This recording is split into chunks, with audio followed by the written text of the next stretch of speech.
សួស្តីថ្ងៃនេះថ្ងៃទីកូនមន់បានអាយុមួយខែ7ថ្ងៃហើយអញ្ចឹងវា ធំគ្រាន់ហើយអានេះជាវីដេអូដែលខ្ញុំផុសបញ្ជាក់ពីសុខភាពមន់ខ្ញុំសាកមើលមកវាក់សាំងធម្មជាតិធ្វើខ្លួនឯងចាំមើលវាជោគជ័យអត់ចឹងឥឡូវយើងបានផ្លែផ្កាចាំមើលវាខ្ទង់ពីមួយខែទៀតចាំមើលវាបានប្រហែលខាំកូនមន់នេះវាមួយប្រហែលជា4ខាំតែខ្លះ5ខាំខ្លះជិត1គីឡូបានទៅដល់7ខាំហើយអញ្ចឹងអានេះទុកពូជទាំងអស់សាកមើលពូជស្គួយប្រកម្មនេះសាកមើលថាវាយ៉ាងម៉េចត្រង់ខ្ញុំដាក់ជាមួយគ្នាចេះអញដាច់ឡែកហើយ ព្រោះសារអត់មានត្រង់ដាក់ត្រង់ធ្វើថ្មីនោះធ្វើរួចហើយប៉ុន្តែអត់ទាន់មានលុយទិញដបូលមកដាក់ព្រោះសារទី1ផ្លូវដាច់ចឹងដឹកចូលវាអត់ដឹកចូលពិបាកចឹងហើយខ្ញុំដាក់លីគ្នាចេះទៅជាមួយនឹងបាមួយអានោះបាវាអានេះកូនវាចឹងវាអាយុវាប្រហែលជាមួយខែឬក៏2ខែទៀតល្មមទុកដឹងថាណាឈ្មោះណាមេហើយឥឡូវក៏យើងដឹងខ្លះដែរតែយើងអត់សូវប្រកបព្រោះសារមន់វាសុខភាពវាស្ទុះលឿនពេក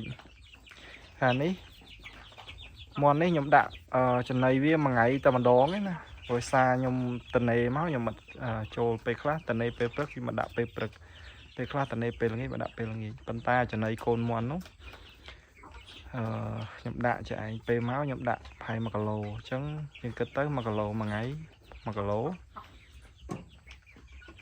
យើង10ថ្ងៃវាអស់ 30000 អញ្ចឹងអស់ក្រែដែរអស់ 90000 អានេះក៏វានៅទូចមួយថ្ងៃវាស៊ីអស់ណា20នេះអញ្ចឹងយើងដាក់សគួរទៅព្រោះសារនេះយើងទុកធ្វើពូជអត់មានទៅចិញ្ចឹមយកលក់អីទេយើងចង់តេស្តវាឲ្យវាឆាប់ធំឆាប់ពងសាក់មើលបានប្រមាណព្រោះសារមន់ស្រែយើងណោះកលវាធ្លាក់ភ្លៀងខ្លាំងហ្នឹងវាងាប់អស់ហើយអាខ្លះឈឺងាប់ខ្លះផ្ដាសាយហើយខ្ញុំមិនបានទៅសូវផ្ទៀងផ្ទាត់ជាមួយវាអញ្ចឹងណាហើយណាមួយអានោះវាអស់បាអស់អីហើយអញ្ចឹងសាក់មន់ស្គួយសាក់មើលទៅទុកវាដល់ឡែកចេះគេហៅសពៅហើយនឹងស្គួយពូជសពៅនឹងស្គួយមេនឹងសពៅមួយស្គួយហើយចាំមើលមួយខែទៀតខ្ញុំនឹងផុសវីដេអូបន្ទាប់ពីមួយខែទៀតពីរបៀបព្យាបាលមន់ម្សិលមិញខ្ញុំព្យាបាលមន់បាន5 6ដែរឥឡូវវាស៊ីចំណី